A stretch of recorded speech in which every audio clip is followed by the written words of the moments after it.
नमस्कार, आप देख रहे हैं कंज्यूमर अड्डा और मैं हूं विपिन भट्ट।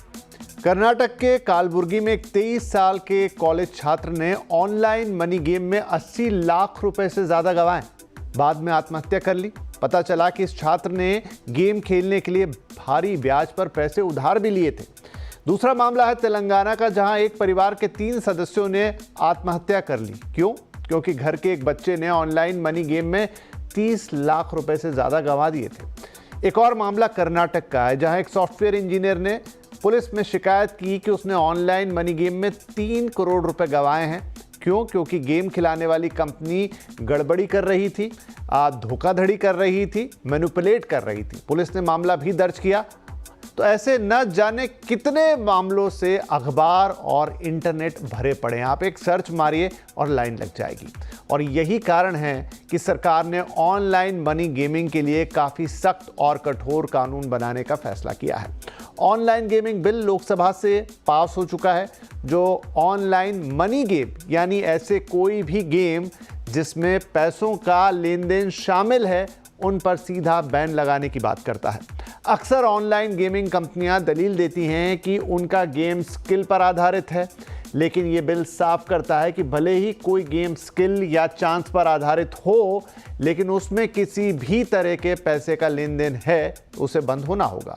हालांकि ये बिल इस बात को भी हाईलाइट करता है कि देश में एजुकेशनल और सोशल गेम्स को प्रमोट किया जाएगा, देश को ई गेमिंग का हब बनाया जाएगा।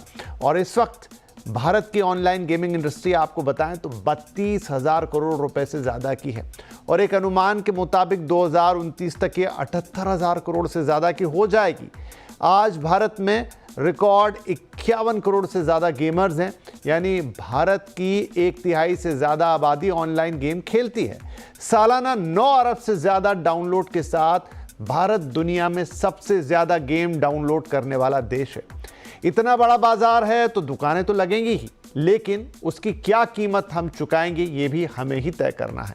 बिल तो पास हो गया है, कठोर कानून भी शायद बन जाएंगे, लेकिन उनका पालन कितना और किस तरह से होगा ये देखने वाली बात होगी। तो आज कंज्यूमर अड्डा में इसी पर चर्चा करेंगे। कार्यक्रम में हमारे साथ शामिल हो रहे हैं भारत सरकार के IT secretary S Krishnan, supreme court के वकील महक नाकरा और टेक्नोलॉजी और गेमिंग लॉयर जय सायता। आप सभी का बहुत बहुत स्वागत है। तो सबसे पहले तो मैं कृष्णन साहब से बातचीत करना चाहूँगा। कृष्णन साहब, आपके लिए जो पहला सवाल है कि आखिर ऐसे बिल की ज़रूरत पड़ी ही क्यों? ये सबसे ज्यादा इस बिल की जरूरत 2 वजह से पड़ी। एक तरफ तो ये है कि इंडिया में गेमिंग का बड़ा तजुर्बा है लोगों के बीच में, पर्टिकुलरली हमारे युवाओं के बीच में इसकी तजुर्बा काफी बढ़ चुकी है और इसके माध्यम से काफी एक गेमिंग इंडस्ट्री जो है इंडिया में उभर के आ सकती है। काफी हद तक इसमें क्रिएटिविटी भी जो है हमारे यूथ दिखा सकेंगे। तो इसको प्रमोट करना एक बहुत ही जरूरी एस्पेक्ट है इस बिल का। उसी वक्त दूसरा प्रॉब्लम यह आता है कि जब गेमिंग का प्रमोशन होता है तो कुछ अनडिजायरेबल एलिमेंट्स भी प्रमोट होते हैं। करीब करीब बहुत लोग, आप जानते हैं, आज के दिन में भारत में कई जगहों में ये ऑनलाइन मनी गेम्स के शिकार हो जाते हैं। वो खेलते हैं कि भाई कुछ और पैसा जीत पाएंगे या कुछ और पैसा हमको मिलेगा, और उसी में वो कर्जे में पड़ जाते हैं, फाइनेंशियल डिस्ट्रेस हो जाती है, एडिक्शन हो जाती है और कुछ केसेस में सुइसाइड तक किए गया है। और ये बहुत ही एक महत्वपूर्ण सोशल प्रॉब्लम है। तो दोनों एस्पेक्ट्स को एड्रेस करना जरूरी माना गया। एक तरफ तो गेमिंग एज एन इंडस्ट्री, उसको बढ़ावा देना। माननीय प्रधानमंत्री ऑलरेडी गेमर्स के साथ मिल चुके हैं और इसको प्रोत्साहन देने की ओर उन्होंने काफी कदम उठाए हैं, सरकार ने भी काफी कदम उठाए। तो एक उस तरफ का जो एफर्ट है, और दूसरी तरफ ये प्रॉब्लम है कि जो अनडिजायरेबल गेम्स जो हैं उन पे कैसे एक रोक लगाया जाए, कैसे उनको संयंत्र में लाया जाए, कैसे उनको कंट्रोल किया जाए। ये दोनों एस्पेक्ट्स को ये वाली जो नई बिल जो आई है, ये इसका यही मेन मोटिवेशन। जी जी। तो कृष्णन साहब, क्योंकि एक तरफ तो ये है कि जो सोशल गेम्स हैं या फिर ऐसे गेम्स जो संस्कृति और उसको बढ़ावा देते हैं, स्किल्स को बढ़ावा देते हैं, उनको प्रमोट करने की बात है। लेकिन असली मुद्दा ये भी है कि जहां, जैसा आपने भी जिक्र किया और हमने भी बताया कि लोगों की जान जा रही थी, वो बड़ा बड़ा नुकसान हो रहा था, लोगों को लत लग रही थी। अब दूसरी तरफ ये जो मनी गेमिंग कंपनियां हैं, ये अक्सर कहती रही और दावा करती हैं कि सरकार गेम ऑफ स्किल और गेम ऑफ चांस में अंतर करे तो कोई दिक्कत नहीं होगी, लेकिन इस बिल में इसकी बात नहीं है। एक तरह से ब्लैंकेट बैन जैसा कहा जाए तो लग रहा है कि अब गेम ऑफ स्किल और बेटिंग का जहां तक ई स्पोर्ट्स है, उनको तो प्रोत्साहन मिलेगा। ई स्पोर्ट्स एक अलग सेट ऑफ गेम्स वो माना गया है, जिसमें कि उनका तजुर्बा, जो प्लेयर्स हैं उनको तजुर्बा दिखाने की सही अवसर मिलेगी, और वो खेल सकते हैं। वो रिकग्नाइज करने का एक प्रावधान किया गया है, और ई स्पोर्ट्स आगे बढ़ सकते हैं, उसमें किसी को कोई आपत्ति नहीं है, और वो इस कानून में भी लाया गया है।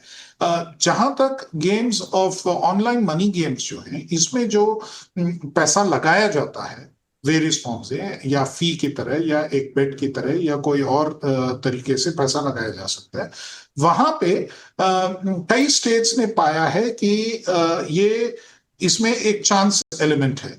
लेकिन कंपनीज आर्ग्यू ये करते हैं कि नहीं, इसमें स्किल भी है और ये एक स्किल गेम है, और अतः इसके वजह से ये बैन नहीं हो पाती है। लेकिन जहां स्किल और चांस दोनों मिले रहते हैं, इसको कैसे ट्रीट किया जाए, इसी में सबसे ज्यादा कंफ्यूजन आया, और इसी की वजह से बहुत सारे केसेस में बहुत लोग को ये लगा कि हमारा तजुर्बा है ये खेल के जीतने में, और जीत नहीं पाए, और उसी में वो विक्टिम्स बन गए। तो उस सोशल प्रॉब्लम को एड्रेस करने के लिए ही ये किया गया है। तो games of online money games का डेफिनेशन दिया गया है, इसमें स्किल और चांस का कोई डिफरेंशिएशन नहीं किया गया है। स्किल हो, चांस हो, या combination of skill and chance, सब में ये प्रॉब्लम है। राइट। तो ये क्लियर है कि वो it's not about skill, chance, money involve नहीं होनी चाहिए। अब एक अहम आखिरी सवाल आपसे लेना चाहूँगा कृष्ण साहब, और वो ये कि इस बिल के प्रावधानों को ठीक से लागू करवाना, बिल तो बना लेंगे और बहुत सारी कठोर कानून भी बना लेंगे, लेकिन उनको इम्प्लीमेंट करना कितनी बड़ी चुनौती होगी। और साथ ही क्योंकि काफ़ी बड़ा एफडीआई भी आया था इन सब के पीछे हिंदुस्तान में, तो क्या उसके भी बाहर जाने का खतरा रहेगा? देखिए, एनफोर्समेंट का जहां तक सवाल है, ये टेक्नोलॉजी ऑनलाइन है, तो टेक्नोलॉजी के थ्रू इन्फोर्स होगा। तो काफी हद तक हमारी टेक्नोलॉजी इसके लिए हमने बढ़ाया है। पहले भी हम करीब 15,000 से ज्यादा सच वेबसाइट्स को हमने मेटी से ही हमने रोक लगाई है, ब्लॉक किया है।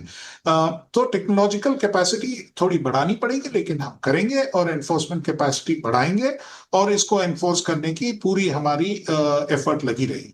कोई भी कानून बनती है, कोई भी ऐसे कानून बनती है, तो उसको एनफोर्स करने के लिए एक मैकेनिज्म बनती है, और मैकेनिज्म बनाया जाएगा, और उसका पूरी तरह से हम कोशिश करेंगे कि इसको पूरी तरह से हम एनफोर्स करें। जहां तक इन्वेस्टमेंट का सवाल है, जहां तक फॉरेन से और जगहों से इसमें जो इन्वेस्टमेंट आता है, हमें ये भी देखना चाहिए इन्वेस्टमेंट किस चीज के लिए आ रहा है। एक प्रोडक्टिव एक्टिविटी के लिए आ रहा है, जहां की इन्वेस्टमेंट हो रहा है, जॉब्स क्रिएट हो रहे हैं, फर्दर इकोनॉमिक एक्टिविटी बढ़ रहा है, या एक ऐसे एक्टिविटी में हो रहा है जहां से सोशल डिस्ट्रेस बढ़ रहा है। तो उस हिसाब से हम सारे सेक्टर्स में तो इन्वेस्टमेंट नहीं लेते हैं। इंडिया का जो फॉरेन डायरेक्ट इन्वेस्टमेंट पॉलिसी है, उसमें देर आर लिमिटेशंस की इन्वेस्टमेंट किस चीज में आ सकती है और किस चीज में नहीं आ सकती। कुछ चीजों में बड़े इजीली जो मैन्युफैक्चरिंग इन्वेस्टमेंट वगैरह होता है, उसमें ऑटोमेटिकली आ जाती है, उसमें कोई रोक नहीं लगाया जाता है। कोई इलीगल एक्टिविटी होगी, उसमें तो जरूर हम इन्वेस्टमेंट नहीं कर पाएंगे। इसको हमें ख्याल में रखना पड़ेगा, और ऐसे इन्वेस्टमेंट को हमको रोक लगाना ही पड़ेगा। ठीक है कृष्ण साहब, बहुत बहुत शुक्रिया हमसे बातचीत करने के लिए। Now coming to a bigger debate, अब जय साहिता, महक नकरा हमारे साथ हैं और दोनों ही बड़े एमिनेंट लॉयर्स हैं। जय साहब, अब क्या माना जाए कि इस बिल के बाद और जिस तरह के प्रावधान इसके अंदर हैं, एटलीस्ट वो वाले ऑनलाइन गेम्स जिसमें मनी इन्वॉल्व है उनका तो गेम ओवर है, यहां से अब कोई गुंजाइश नहीं बचती। नहीं, मैं नहीं मानता कि गेम ओवर है। ये बिल में बहुत सारी खामियां हैं। आज तो सिर्फ लोकसभा में पारित हुआ है। अब राज्यसभा में लाएंगे और उसके बाद राष्ट्रपति के पास जाएगा। हमें शेड्यूल नहीं मालूम उसके बाद क्या है इम्प्लीमेंटेशन का। बट इस बिल में काफी खामियां हैं और काफी मतलब संविधान के एंगल से अगर देखें तो मेरे हिसाब से ये बिल असंवैधानिक है। इसमें पहली चीज तो ये है कि गेमिंग, गैम्बलिंग या इस तरह की कोई भी गेम हो तो ये राज्य सरकार का विषय है, तो केंद्र सरकार इस पे कानून ला ही नहीं सकता है। तो उस आधार पे भी ये असंवैधानिक है। दूसरी चीज है, सारे कोर्टों ने इतने सालों से 60 70 80 सालों से ये कहा है कि गेम ऑफ स्किल और गेम ऑफ चांस दो अलग कैटेगरी है, उसको आप एक साथ नहीं जोड़ सकते और इसको पूरी तरीके से बैन नहीं कर सकते। ये आपके मौलिक अधिकारों के भी खिलाफ है। तो उस आधार पे भी ये बिल असंवैधानिक है।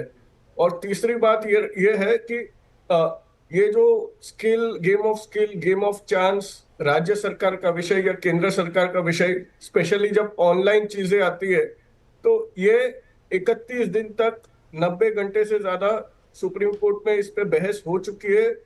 उस पे मैं भी था उस मैटर में, और सुप्रीम कोर्ट ने सारी बहस, सारी दलीलें सुन के जजमेंट उस पर रिजर्व कर चुके हैं। और अब किसी भी कुछ हफ्तों में या कुछ महीनों में वो जजमेंट आने वाली है। तो उसके लिए भी सरकार को वेट करना चाहिए कि वो जजमेंट में क्या है क्या नहीं है। इतनी क्या अर्जेंसी है कि रातों रात ये बिल लाना पड़ रहा है, जबकि ये विषय तो इतने महीनों से, सालों से चल रहा है। कंप्लेंट्स जो है वो मैं मानता हूं कि समाज की दृष्टि से कुछ ना कुछ इसमें नियंत्रण लाने चाहिए, बट क्या वो बैन हो, क्या दूसरी कोई चीज हो, कुछ नियंत्रण हो, कुछ कंट्रोल हो, कुछ अमाउंट पे रिस्ट्रिक्शन हो, ये सारी चीजों पे बैठ के बात कर सकते हैं। बट सुप्रीम कोर्ट के जजमेंट के आने के बाद, और वो अभी अपेक्षित है किसी भी दिन, ठीक है, तो ठीक है, गॉट योर थोड़ा पॉइंट वेट कर लेना चाहिए सरकार को। राइट। तो महक, जय ये कह रहे हैं कि एक तो ये असंवैधानिक है और दूसरा वो सुप्रीम कोर्ट का हवाला दे रहे हैं कि ऑलरेडी उन्होंने अपना फैसला जो है इस पर रिजर्व किया हुआ है। अब वो तो जब आएगा तभी आएगा। तो क्या फैसला जो सुप्रीम कोर्ट का आएगा और उस पर ये बिल का आना जो कि लोकसभा से तो पारित भी हो गया है, कंट्राडिक्ट हो सकते हैं आगे? क्या फिर इस पे सवाल या अड़चन आ सकती है? कैसे प्रोग्रेस करेगा यहां से? विपिन जी, सबसे पहले तो मैं ये बताना चाहूंगी, ये बिल को लाने का आइडिया यही था, जो जैसे कि इन्होंने बताया कि it's a matter of state subject, just because to bring the uniformity in this law, it has been approved by this cabinet and further ये आगे लोकसभा में प्रेरित किया गया है ये बिल। सो इसको लाने का आइडिया ही यही था, because we have to get the uniformity in this. हाँ, लेकिन मैं यही समझना चाह रहा हूं कि uniformity in this law, yes. जी, तो यूनिफॉर्मिटी, और अभी क्योंकि ये सुप्रीम कोर्ट में ऑलरेडी फैसला रिजर्व है, तो आगे ये कैसे जाएगा? अगर सुप्रीम कोर्ट का फैसला कुछ उल्टा आ जाता है कि नहीं भाई ये तो सब ठीक है और इसमें आप कुछ दूसरी तरीके से कानून बनाएं, इसको रखें भी और इसमें दूसरे चेक एंड बैलेंसेस लगाएं, तब क्या होगा? सर, ऐसा है कि अभी तो फिलहाल तो अभी ये लोकसभा में ही लोकसभा ने पास किया है। आगे अभी सुप्रीम कोर्ट को अपना ऑर्डर इसमें रिजर्व करना है, so it's very early to say कि हम क्या बताएंगे सुप्रीम कोर्ट इसमें क्या ऑर्डर पास करेगी। बट जो फैसला केंद्र सरकार ने लिया है, मेरे हिसाब से ये हित में है बिल्कुल, because this bill was a need of an hour, seeing the number of suicidal cases and the money laundering cases, and further it is leading to terror financing also. So keeping in view the national security, this bill was a need of an hour, जो कि केंद्र सरकार ने कदम उठाया है। जय, ये बताइए मुझे कि आप जैसा कह रहे हैं कि ये स्टेट की सब्जेक्ट है, तो फिर ये जो बिल है ये किस तरीके से काम करेगा? मतलब एक मॉडल बिल होगा, उसके आधार पर राज्य सरकारें कानून बनाएंगी, या कोई एक केंद्र का कानून लागू होगा? मतलब हाउ ये कैसे आगे बढ़ेगा? नहीं, एक्चुअली वो ये मॉडल कानून की तरह अगर लाना चाहे तो ला सकते थे। वो सही रास्ता होता कि मॉडल कानून लाए, जिस राज्यों को उसे लेना हो वो अपना सकते हैं, जिस राज्यों को उसके अलावा अपना कुछ कानून बनाना हो तो बना सकते हैं। जैसे नॉर्थ ईस्ट में राज्य है सिक्किम, नागालैंड, वो अपनी लाइसेंसिंग सिस्टम से इसको अलाउ कर रहे हैं, तो ये उनका अधिकार है, उनको इससे रेवेन्यू भी मिल रहा है, उनको टूरिज्म में फायदा हो रहा है, तो वो ये चीजें कर रहे हैं।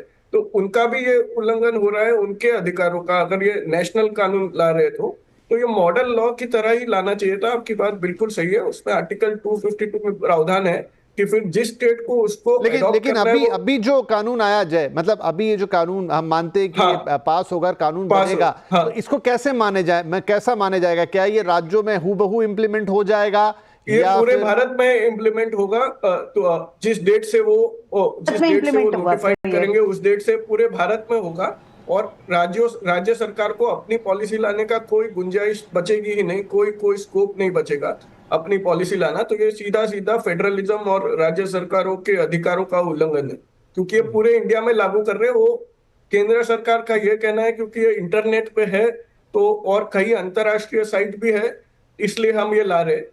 तो अंतर्राष्ट्रीय साइट को आप बंद करिए, पर जो देश में साइट है, जो जिस प्रदेश में जो साइट्स चल रही है, वो उस प्रदेश को अपना अधिकार है उस पर क्या करना। जी ठीक है, चलिए और एक क्या नहीं छोटा छोटा ब्रेक लेते हैं यहाँ पर, लेकिन एक बड़ा सवाल तो रहेगा। देखिए एक तरफ है कि क्या अधिकार हैं राज्यों के, केंद्र के, कैसा बिल आएगा, लेकिन उसके अलावा जो ये मॉरल क्वेश्चंस हैं, जो सोसाइटी से जुड़े हुए सवाल हैं, लोगों की आत्महत्या होना, उनका इतने कर्जे में डूब जाना, आदत पड़ना, लत पड़ना, उसका कैसे आप निराकरण करेंगे? उसका रास्ता क्या है? क्योंकि देखिए 9 बिलियन डाउनलोड्स और एक आंकड़े के मुताबिक तो वो 11 बिलियन से भी ज़्यादा हैं। अगर इतने डाउनलोड एक साल में एक देश के अंदर हो रहे हैं, इसका मतलब है कि हर कोई एक से ज़्यादा 4 या 5 गेम्स खेल रहा है, और अगर उसमें से मनी गेम्स भी हैं और जिसके नतीजे हम देख चुके हैं, तो फिर ये सवाल थोड़ा सोचनी हो सकता है कि इसको कैसे टैकल करना है, बाय लॉ और बाय एनी अदर मीन्स। एक छोटा ब्रेक के बाद बातचीत जारी रहेगी।